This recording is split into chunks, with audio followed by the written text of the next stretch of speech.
in this current sort of trad wife movement, which I'm not sure how active it is anymore, women have the mistaken assumption that somehow their lives will be better if they let themselves be financially dependent on a man.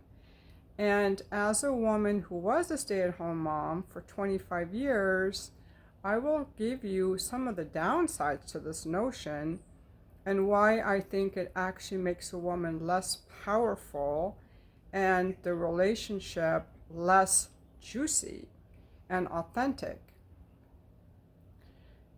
There's this idea that women were meant to be at home. Okay, let's question that in the first place. Historically, women were never at home. In the historical times, and I'm wearing a dress because someone's like, you should wear dresses when you make your videos. So I'm trying to like up my game a little bit here. Um, but I have no idea what to do with scarves. So I'm just like, what do I do with this? Is it like that? Because this dress is super cute, but it's just brown. So it's kind of blending in with my background a lot. Anyway, historically, women were gathering most of the food in the tribe. Women were gathering like the nuts, the berries, the small animals, and men would periodically hunt game, but women produced most of the food for the tribe, and they also did like the weaving, the fabric making, the cooking. Like they were essential for survival. Plus they had the children, they nursed the children. Many women died in childbirth, but women were always actively involved in survival of the species. They didn't just sit around the campfire with the babies, being pampered. That was never a thing. You look at any kind of tribal nations, you will see how they live. So this idea that women should be at home is just BS, made up BS. That was actually just a lifetime of the monarchy, the rich people, the trophy wife who just stays home and shops, or maybe during the 50s, 60s, and 70s when the idea came into vogue. But it's not women's basic nature. Our basic nature is to be engaged in daily life, and typically women, after the tribal era, they would tend to have jobs where they could be near their children. So women always have had this more like nurturing aspect to our jobs. For example, making fabric on a loom, you can do that while your children are running around, or tending to the chickens and selling eggs in the market, being a teacher, running a child care center. And women have always tended more towards kind of these nurturing jobs, like being a nurse, being a teacher, because I think that's more in our nature, actually, rather than being like an explorer or an adventurer or a mechanic, for example.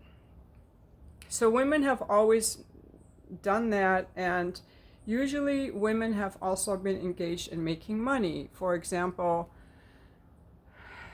during the Great Depression, say they might, I've heard stories, where like you sell your chicken eggs in the market, or you can make some kind of crafts, and then whatever you have left over, you sell them in the market in exchange with other people.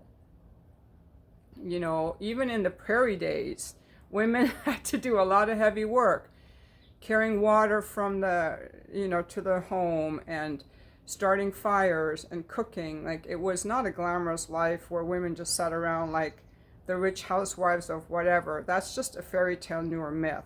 So that's the first thing I want to say. It's not in woman's nature to sit at home with their feet up watching the babies while the man provides. That's kind of a newer social construct, okay?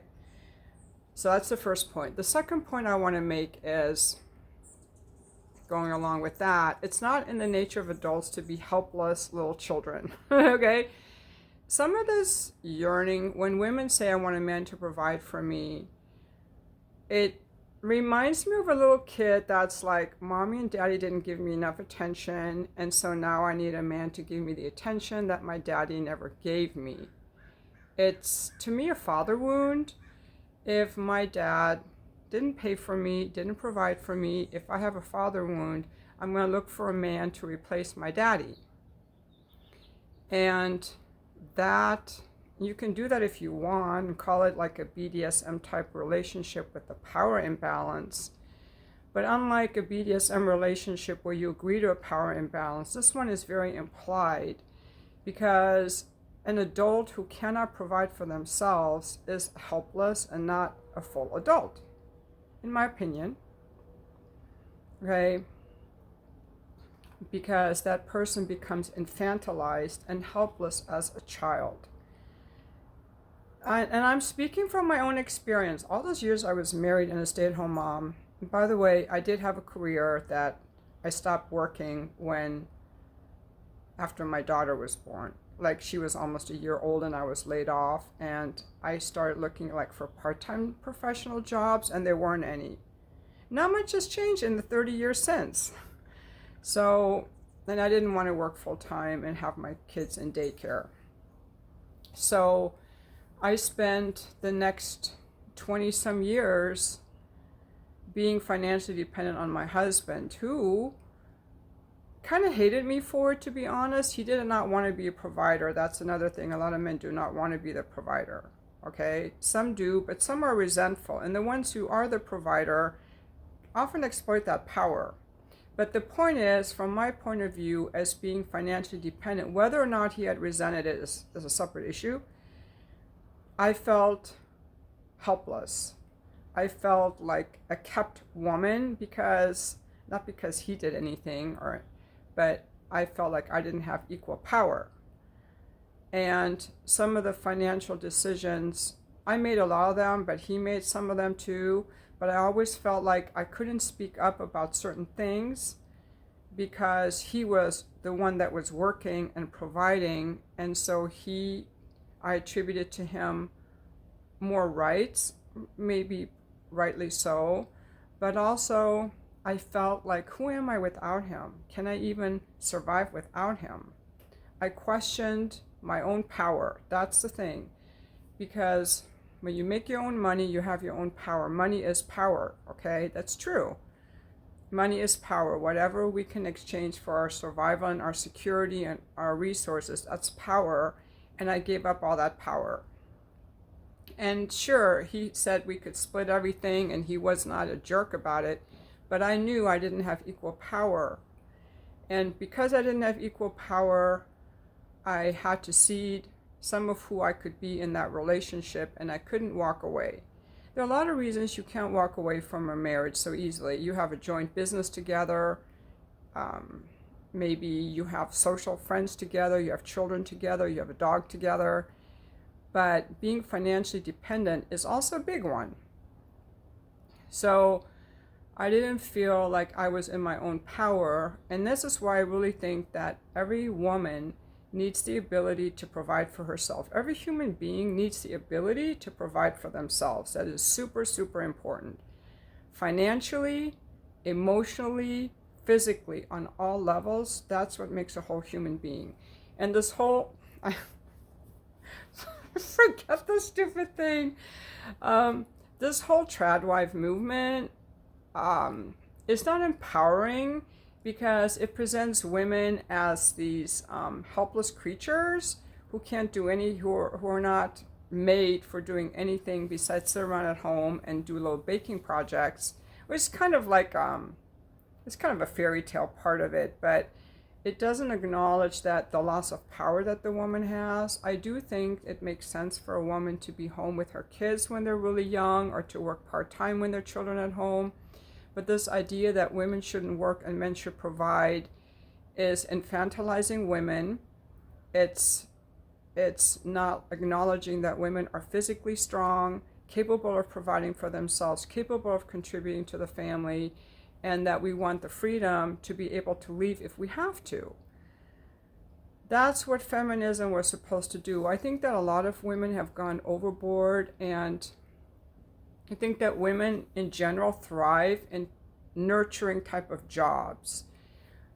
My opinion, this is my opinion, you can disagree, is that to the extent that women are removed from nurturing work and thrust into competitive work, competing, a lot of stress, competing more like a man, competition, that it doesn't nurture the heart, and it can wear out the adrenal glands because it's a lot of stress, a lot of cortisol, and our physiology is just a little bit different. We're designed to bear children, although many women choose not to do it. That's what we're designed for. We're designed to be sexually selective. We're designed to bear and nurture children. And the more we go away from that and get into like a very competitive, more high cortisol life, women don't thrive in that like men do, okay? Men love to compete, like they thrive on it. Their testosterone thrives on it. It's all my opinion. I'm not a medical doctor, but they love to compete. And I don't thrive in competing. I thrive more in cooperation, okay? I love to be in cooperation more than I like to compete. I do not enjoy competing, except maybe in small things, but if I play a game with someone, when I win, I don't thrive. I don't thrive that I won, okay? I don't like that I won over you. Like, that doesn't lift me up. But I think guys love that kind of stuff, like that jostling, competing thing. So the more women go into competition, whether it's driving in a lot of traffic to get to work, having to get up early, having to go to work when they have their periods, going back to work right after the babies are born, all these are very draining on our physiology, on our adrenal glands. And so that's why I think you end up with women getting cancer in their 40s. I think of that lady that just had the trial in Canton. I don't want to say the name. Who has like Crohn's disease and all these other issues. She was like this very driven career woman, and in her 40s, that's a lot of diseases to get. I just think that the stress exacerbates all that, because that has to do with epigenetics. Like, we might be prone to certain things, but our lifestyle can turn on certain genes. So I think competing, like working as a lawyer, which is very competitive, working super long hours, working on Wall Street, working as a journalist where you have to always look good.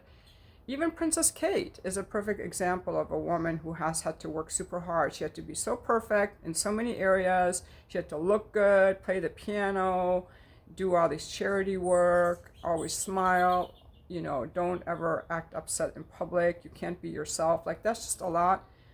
And whereas her husband thrives on it, she's right now has some major thing going wrong. So I that's what I'm trying to say, that when women work, we have to be mindful that the work we do is nourishing to the heart.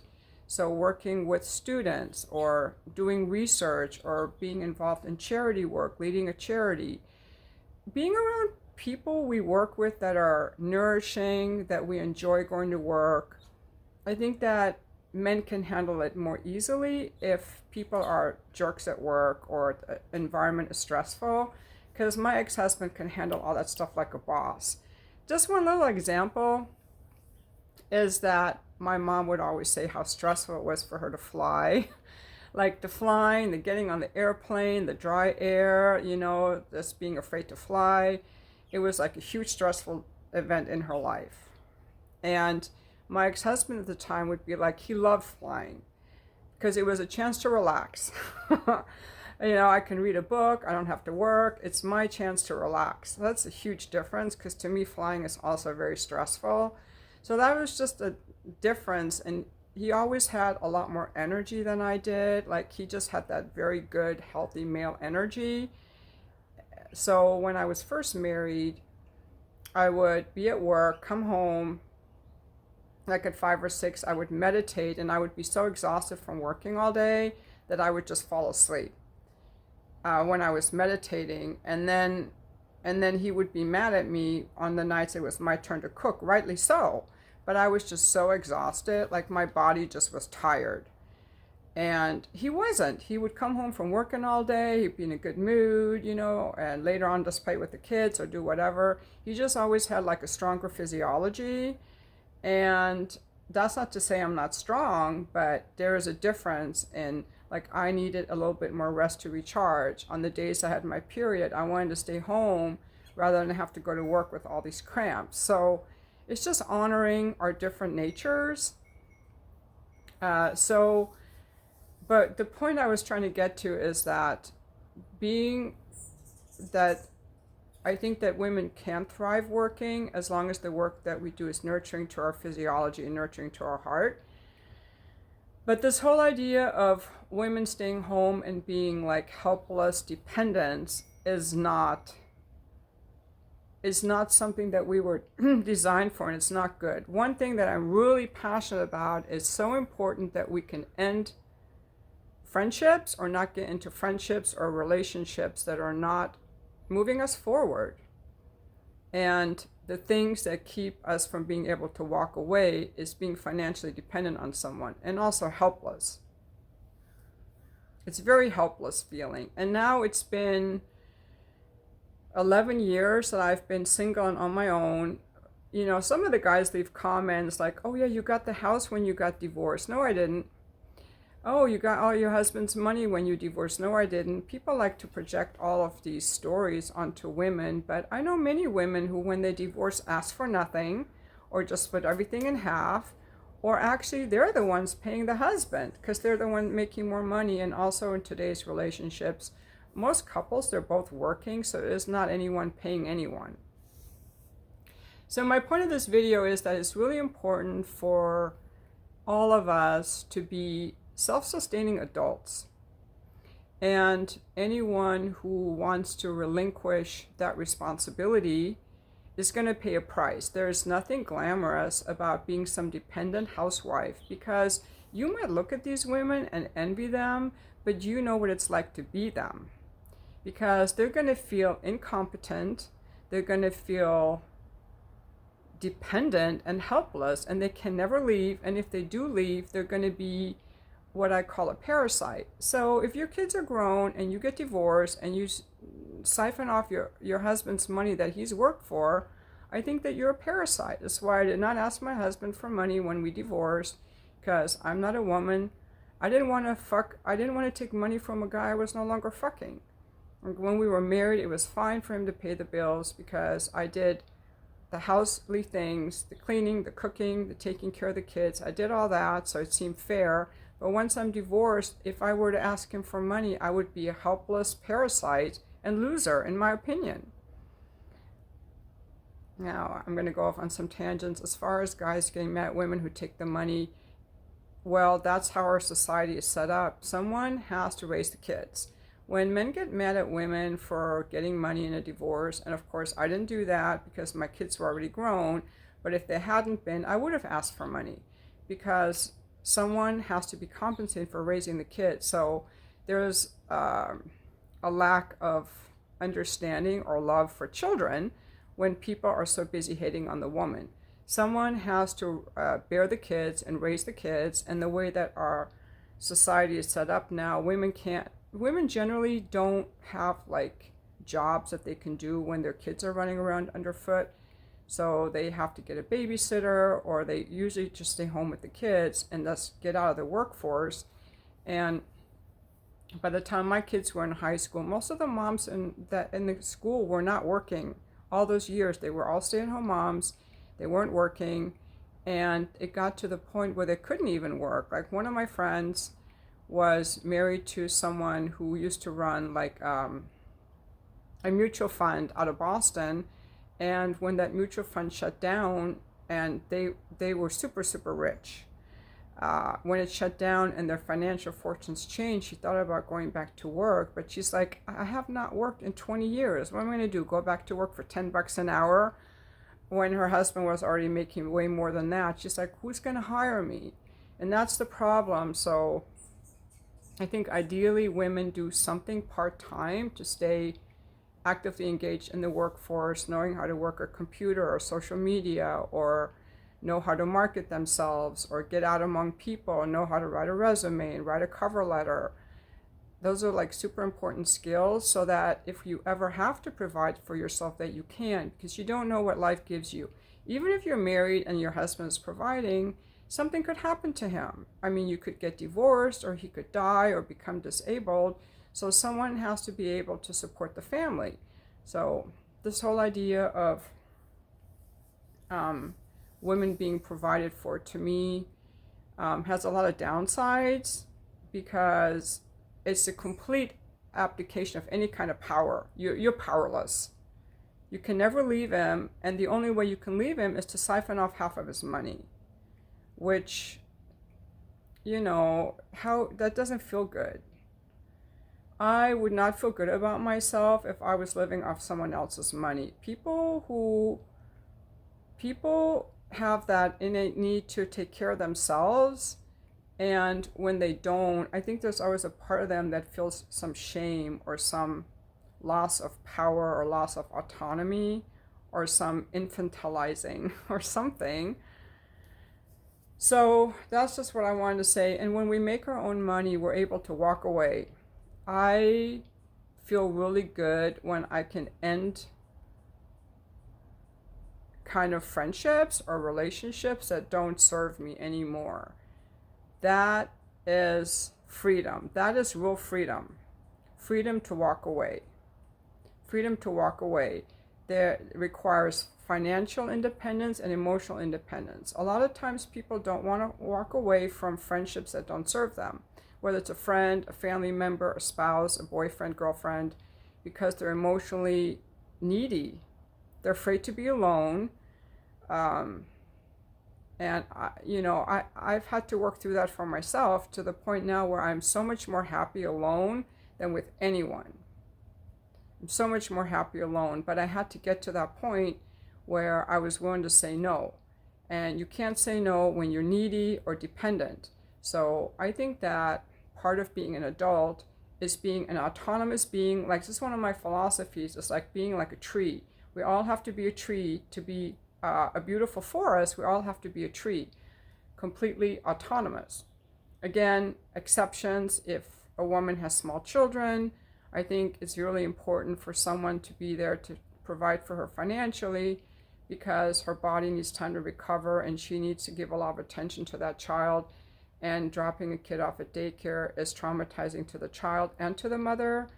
But I'm just speaking of other situations and people glamorizing, like, oh, I wish I could have a guy provide for me.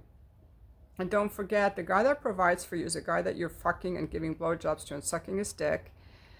And, men want to have their cum swallowed. Like, is this a guy whose cum you want to swallow, ladies? Okay.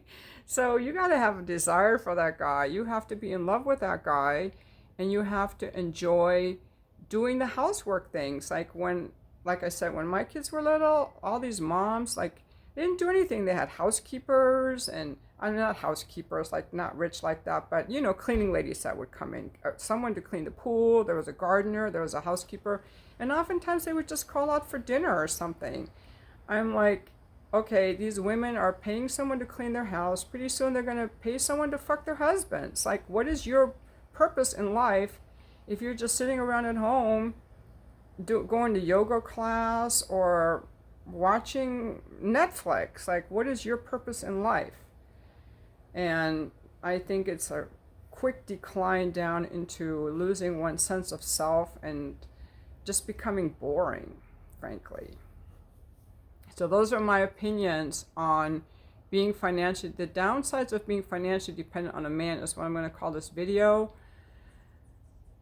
And I think that if a woman does find joy in doing house things like I do, I like to clean and do the grocery shopping, keep a pretty house. I love doing all that stuff. So I think that one option is for the woman to work part-time so that she can spend more time in the house. I do not get turned on seeing a guy being my maid. I mean, I'm not a dominatrix. Of course, every man should take responsibility for his own share of the house cleaning, but I don't think that it's sexy. They say women get turned on seeing their men clean. I think women get turned on by men who are adults, who take care of themselves.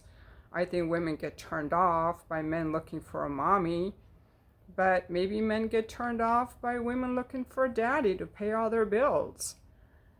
I think for me personally, I love a guy who is masculine, who works full time and can handle his job and is happy.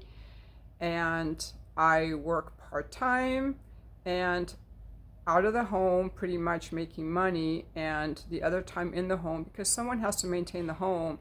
Another thing that's nice about a woman working part time is that I think that it's going to make the woman more happy with her life and more relaxed. So when the man does come home, she's happy. The home is clean, dinner is ready, usually not always, maybe, but she's happy. And I've had so many guys tell me that, oh yeah, my wife's job is very stressful. She travels a lot, or she's very stressed out, and she's tired and she's exhausted. And of course, she doesn't want sex and she's exhausted. So why is she doing that? And a lot of women feel very driven to be productive, like do. But we have to remember that rest and activity are the steps of progress. Rest is very important. I take my time to rest. Usually in the afternoon, I'll lay down for like an hour and just rest. I've always done that, just take like a little bit of a breather or slow down.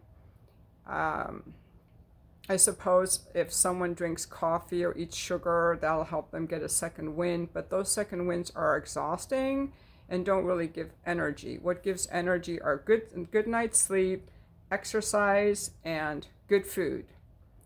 So those are just some of my musings on the downsides of being financially dependent on a man. But what do you think? I'm especially curious to hear from those of you who have been financially dependent on a man or are financially dependent on a man. If you like, maybe you like that arrangement, maybe it works for you. So anyway, thank you so much for watching my video.